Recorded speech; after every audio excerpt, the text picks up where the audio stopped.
Good morning. Welcome to Books at the Bottom of the Stairs. My name's Lorene, and I'm laughing because I just did a video and nothing recorded.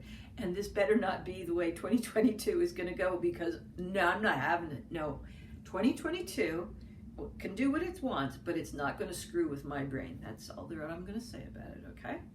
So I hope that you had a good holiday.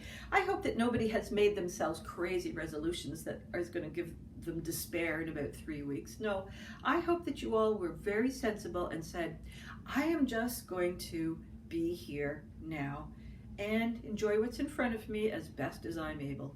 Keep it easy, people, because that alone is pretty darn hard.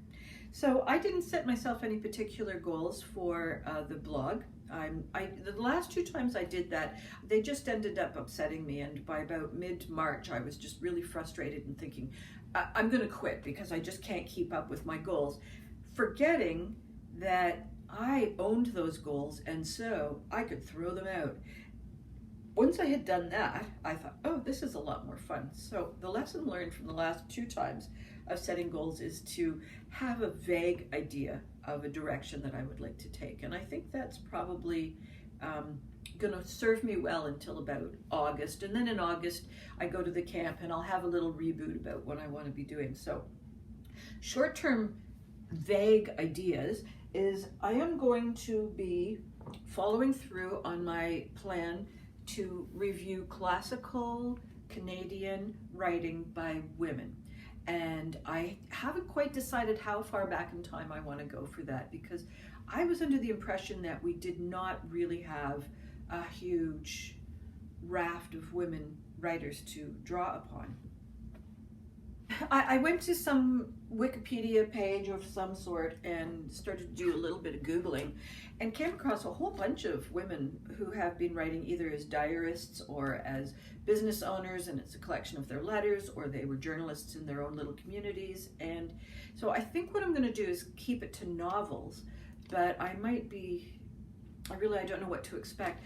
Also, a lot of those writings I probably am going to have to get through the local universities. So I really just don't know what my plan means. But this one is supposed to be the first novel published in Canada by a Canadian woman. And I would say the definition of a Canadian woman at that point is a bit murky, because we're still part of the British colony and so forth. But Rosanna Lafron, who was born in 1829, wrote this novel during the 1860s, and the novel's called Antoinette de Mirecourt, or Secret Marrying and Secret Sorrowing. It was written originally in French, and I did have to get this through a university press, and so consequently there's like this much of it is just an introduction, which I won't read in the beginning because I don't want them to spoil any of the plot line for me. It reads like some of the things I encountered in my Canadian history documents back when I was in high school and stuff. There's this sort of, what would you call it? It's like, I think in Canadian writings, up until recently, the weather has just always featured. So quite often you are getting descriptions of how many blankets someone's putting on, or how many slippers, or how many logs going on the fireplace. So weather is definitely a part of it, and also this very early preoccupation with bringing the norms of France or the norms of England to New Canada. And so that's one of the things I started to encounter, but I put the book down because I thought I just want to deal with this completely in the new year and just like not split it all up. So I don't know who's coming next after Rosanna. The other thing that I'm doing, which is again just a vague plan, is I'm going to be reading more of Marie Claire Blais, who is a Canadian female, resided in Florida for a long time with her partner, and so she sort of back and forth, and she's won quite a lot of awards for her writing. And when this book came out in the 1960s, she was 20 years old, and a lot of people hated it. It really stuck a finger in the Quebecois eye, and in Canadian literature's sort of self-smugness too, because we had a Canadian way of writing, and she's like, well, screw that, I'm 20 years old, I don't have to do that, you old farts. And that's exactly how she wrote. She's like sort of, giving it to the publishers, and her readership is left just kind of, holy crow. She's picked two main characters here in this book. I have talked about it in the past, but it's a brother and sister who have such animosity towards each other. And the boy, well, he's a man by the time we meet him, doesn't get it. He just has such low intelligence. He just realizes in order to defend himself, he has to be aggressive towards his sister, and his sister's much more cunning, much more intellectual about her emotions. So it's a book that is really off the radar as far as traditional Canadian writing goes. So I'm going to follow her. She's got about 10 novels, and then she goes into a 10-book cycle of writing that she was able to complete before her death last year. So I'm just going to go with the first 10 novels and see how it goes, because one of her critics described her as an unreadable mad genius. So why not? All right, I did finish the year of 2021 with 2 5-star reads. I loved both of these. The Stolen Prince of Cloudburst by Jacqueline Moriarty, middle reader, and what else? She wrote another book that I cannot get the title of, but it was Bronte, The Adventures of Bronte, or anyhow. Esther is one of Bronte's cousins, so we meet her in the first book. That's about the only link that we come across between the two books. This is completely standalone. And Esther is a young girl, grade 6, in a girls' boarding school. She has an older sister in grade 8 and a younger sister in grade 4. And they're poker champs. Mom's taught them how to play poker.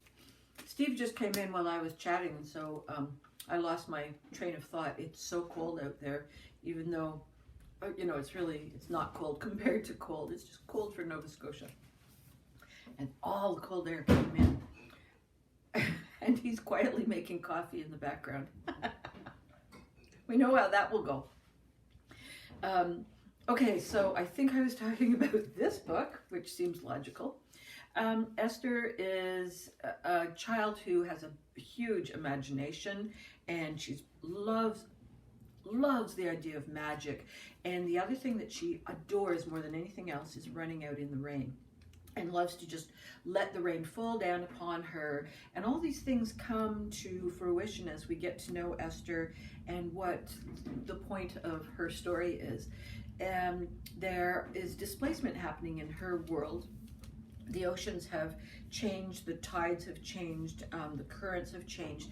So villages that have had fish in the past are no longer fishing villages. So we've got a whole lot of displacement happening in her community around her. She's protected from that by the adults and by the virtue of being in a boarding school. And the people who are being displaced are magical beings in some sort. They might be razor-clawed gnomes, or they might be silver-streaked foxes who are humans with a very fox-like kind of outward appearance, or they could be shadow mages. So there's all kinds of people that are alleged to be quite evil, and they belong in their homes. And what are they doing, outside of their communities? So there's all this kind of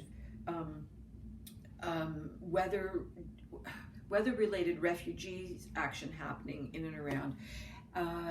So Esther has a number of scenarios that she needs to solve. Her support system seems to be quite weak because although she and her sisters play poker together, there's a teacher there who every time Esther is about to reach a pinnacle of success, this teacher just comes down and is giving her C- and so on. This book is very interestingly paced. We get about, at least, I would say almost close to 50% takes place in the boarding school. Esther's just kind of exploring the world and the dilemmas around her. We're just getting to meet the people as the players. We can sense that this problem is coming, but we're not 100% sure what the problem is going to be. And who the evil people are. We're not even 100% sure who the good guys are. Then we move into 3 sections in the back part of the book, and a lot of these things seem to be abandoned, and then so I was starting to get a little annoyed at a certain point, thinking, why is she in this new location on a train going this place with her father, and all these characters that we've spent so much time getting to know, they're gone. And I should not have doubted. Jacqueline Moriarty brings it all around. It all makes tremendous sense in a very imaginative, well-paced kind of a way. The characters are drawn very nicely. I love the dad. Esther has some friends that she didn't expect to be friends that turn out to be really nice characters. The people who are her roadblocks are definitely interesting roadblock people. She has a crazy teacher in there. There's a crazy teacher. And don't we all get one sooner or later, but this one's a real whopper. And I really enjoyed this book. It stands alone. I'm not sure whether another one's coming. There are so many cousins in this family that it's entirely possible that another cousin might develop the skills and it's like, I can't give it away because it's kind of secret what happens at the end. So Esther, let's just say, has a surprise encounter with her inner being, and that's really a good one. So 5 out of 5 for me. I think I've said this in the past, that if you're an adult and you like magic, or you liked it when you were a kid, but it got kind of goofy as you were leaving the magical age group behind, that author, Jacqueline Moriarty, is a great way to step back into magic. And this author, Jessica Townsend, is also just a great author. This is the 3rd book, Hollowpox, The Hunt for Morgan Crow. Jessica Townsend wrote it. It came out earlier in last year, but I had waited for the paperback, and then I decided to wait to read it over Christmas, and I'm so glad I did, because it was just a treat from start to finish. Book 4 is coming out, but I have a feeling it's going to come out in hardcover first. Okay, so Morgan Crow is in her 3rd year of school. She's a wondersmith. She's got the capacity for moving fire to her bidding, and she's discovered a way into the history of wondersmithing, and there's these memories, I guess. They're sort of like time loops in this. Different classrooms have these time loops, so it's almost like going to a train station and expecting train number 31 to come in from Mississauga or something, and that train comes in and it's got this memory loop on it, and then it leaves the station, but it will be back again next year at the same time. So there's this daily events calendar, and she can go back and see lessons that the old, no longer existing Wondersmith teachers are teaching to the children of that 100 years ago. So this is how she's picking up her learning, is going back to these memory capsules, and she's also putting some things together on her own. And so what's happening in the background, though, is this Hollowpox virus is coming through, and there are beings who are called Wunimals, and then there are Unimals. Now, a Wunimal is someone who's got has got the capacity to communicate and to speak, and they are teachers or doctors, professors, acrobats. So and it's all across the animal kingdom. And then there's regular horses and regular tortoises and so forth. But this Hollowpox is coming into the bloodstreams of these Wunimals, and it's causing them to go crazy and do things they would just never do, quite violently in some cases.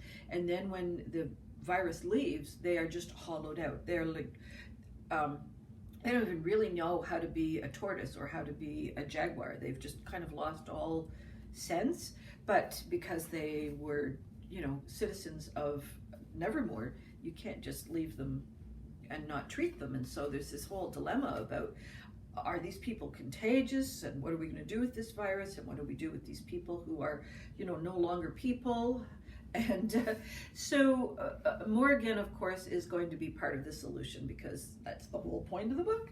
And she's trying to figure out what can she do around this virus. She has got the ability to see the virus as lights, but none of the adults around her can see this. So, there's that whole, well, we think you know what you're saying, but that can't possibly be true scenario taking place. So we get to see an awful lot of the world of Nevermore, because the Wunimals are from all over their kingdom. We also get to see some into the deeper depths of the school. Literally, there's about 4 basements below the school where the Wondersmiths used to do their practicing. So we get to see a whole different kind of geography with this book. We don't see her classmates as much. I find this disappointing, because they were really well drawn out in the previous 2 books. And this one, you have to remember what they did, because, like, for instance, I forgot that someone was a mesmerist, and it took me a while to think, what is she doing? That doesn't make any sense. And then I thought, oh, right. In the previous book, she was a mesmerist, and I've just taken it. It's been so long between books, which is one of my reasons for not starting a series until they're all published. But anyhow, I really enjoyed this book. It was great. I plowed through it, and I was completely in the world the whole way through. Morgan Crow has not changed in terms of the author has not lost sight of the important characteristics of Morgan. So you really, she's just a sound character. Truly love her. And on the cover, you can see that there's this big gray cat, and that is Fenestra, and she is a Magnificat. She is not a Wunimal. She is more than a Wunimal, and she plays quite a fun role in it. But then every once in a while, she's a cat. That's always good. So that's it for me. I think, oh yes, well, I always tell people everywhere in the world today, not today. This week, it's my birthday week, and I will be wearing my tiara on Saturday, and we're going to go to get some nice Italian food and bring it home, because we're on the edge of lockdown here in Halifax, so restaurant dining is not a good plan. So, but I don't want it to be boring, so we're going to just get some nice Italian and some candles, some little bit of wine, and maybe we'll play some, oh my God, who was that guy? Oh, I just lost his name. I can see him. He's tall. He's got dark hair. When the moon hits the sky like a big pizza pie, that's amore. Dean Martin and the Birds. Yes. So I hope that you all have a really good first week of January, and you can send birthday wishes my way. Just do it, and don't do it right in the message thing below. Just send me birthday wishes, and I hope to see you next week. Bye bye.